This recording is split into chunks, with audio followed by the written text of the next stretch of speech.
MF You can't skip stones on the sea. You can't skip stones on the sea. You can sometimes skip stones on a river, if it's a deep, calm one in which the currents run deep.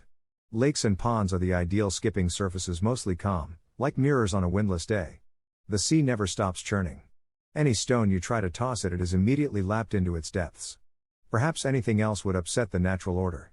Every stone was shaped by the sea, and for it to assert dominance over its maker, even for a few skips, would be an anomaly. Perhaps it would cause a ripple effect of a grander scale, and physicists everywhere would have a field day as our cosmos every so slightly shifted itself. Whoever skips the first stone shapes the universe. She threw a stone at the sea. It sunk, as was to be expected, so at every rock before it. And yet, she thought, just because no one has done it before doesn't mean it cannot be done. Would the shape of the universe shattering stone matter? In which direction would the world adjust itself if, let's say, a more rectangular one skimmed the surface?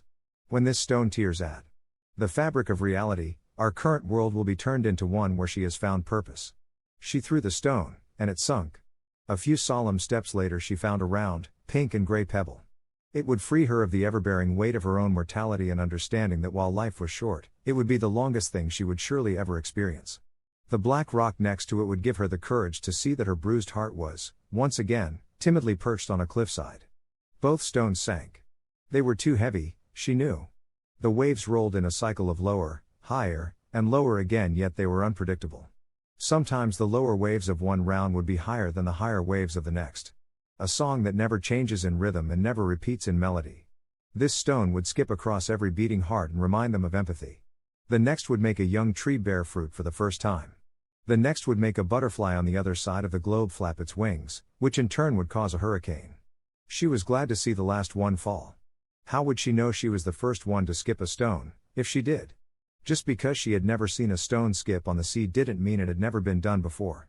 Perhaps her own attempts were being sabotaged by someone, somewhere, throwing rocks at waves and wishing for a world without mosquitoes.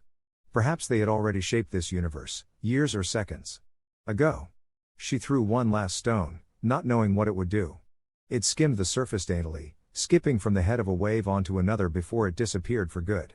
The universe shifted. She never found out how.